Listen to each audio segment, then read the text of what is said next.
देखिए, जो एक ज़मीन अधिग्रहण का कानून बनाया गया पिछले साल विधानसभा में, वो 3 कानूनों से भी ज़्यादा खतरनाक है।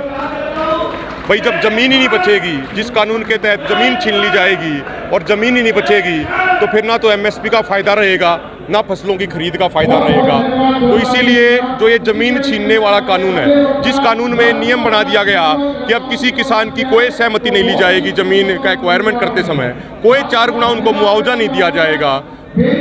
जो नेशनल हाईवे और जो रेलवे लाइन है, उनके 2 किलोमीटर दाईं तरफ, 2 किलोमीटर बाईं तरफ, 4 किलोमीटर की चौड़ाई में वो जब चाहे सरकार जिसकी चाहे ज़मीन एक्वायरमेंट कर सकती है। तो जो ऐसे जो ये गोरे अंग्रेज पहले कानून बनाते थे, अब ये काले अंग्रेज इस तरह के कानून बना रहे हैं, तो उसके खिलाफ गाँव-गाँव में जाके बिगुल बजाएंगे। और मैं सरकार को बताना चाहता हूँ, जब 3 काले कानून आए थे, तब भी हमने ऐसे ही पंचायतों का दौर शुरू किया था, गाँव-गाँव में हम गए थे, लोगों को समझाया था, और उसके 6 महीने बाद कितना बड़ा आंदोलन खड़ा हुआ वो सबने देखा था। मैं चेतावनी देना चाहता हूं सरकार को, या तो सरकार इस काले कानून को, जमीन अधिग्रहण के को वापस ले ले, अन्यथा इस साल के अंत तक आते आते जो दिल्ली के बॉर्डरों पर 378 दिन आंदोलन चला, उससे 10 गुना ज्यादा आंदोलन हरियाणा में देखने को मिलेगा। अभी एमएसपी की गारंटी कानून को लेकर भी कमेटी बनाई जानी थी, लेकिन उसका फॉर्मेशन है वो सरकार तैयार नहीं कर पा रही है अभिमन्यु जी, उसको लेकर सरकार की नीयत में खोट है। सरकार की नीयत में पहले से ही खोट था और उसी के तहत सरकार धोखाधड़ी कर रही है, देश के किसानों का अपमान कर रही है, और ये महंगा पड़ेगा सरकार को आने वाले समय में। जिसने किसानों का अपमान किया, जिसने किसानों के साथ धोखाधड़ी करी,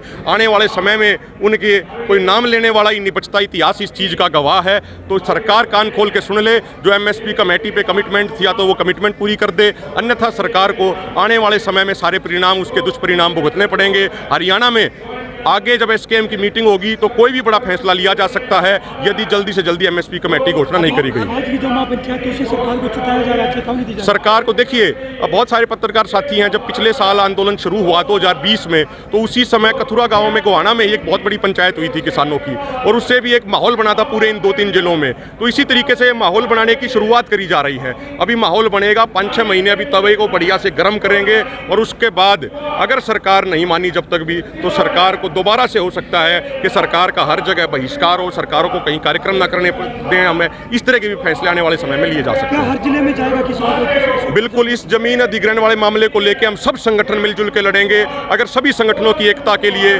मुझे पीछे हटना पड़ेगा, तो हम खुद को और अपने संगठन को पीछे हटाने को तैयार हैं, लेकिन एकता हम सबसे ऊपर रखेंगे। कुछ किसान नेता एसकेएम में थे, गुरनाम सिंह चड़ूनी, कुछ पंजाब के किसान नेता, क्या उनको भी साथ लेके चला जाएगा? देखिए, ऐसा है कि जिन्होंने जो राजनीति में गए, उनके ऊपर फैसला लिया गया एसकेएम द्वारा, उनको 4 महीने के लिए सस्पेंड किया गया, तो अभी वो सस्पेंशन पीरियड में है। आगे क्या होगा क्या नहीं होगा उनके बारे में वो एसकेएम फैसला लेगा, लेकिन ये बात जरूर है, एसकेएम पूर्ण तौर पे गैर राजनीतिक रहेगा। एसकेएम की मीटिंग कब होने जा रही है? अभी कुछ नहीं कह सकते, जब डेट आएगी हम आपको सबको सूचित कर देंगे।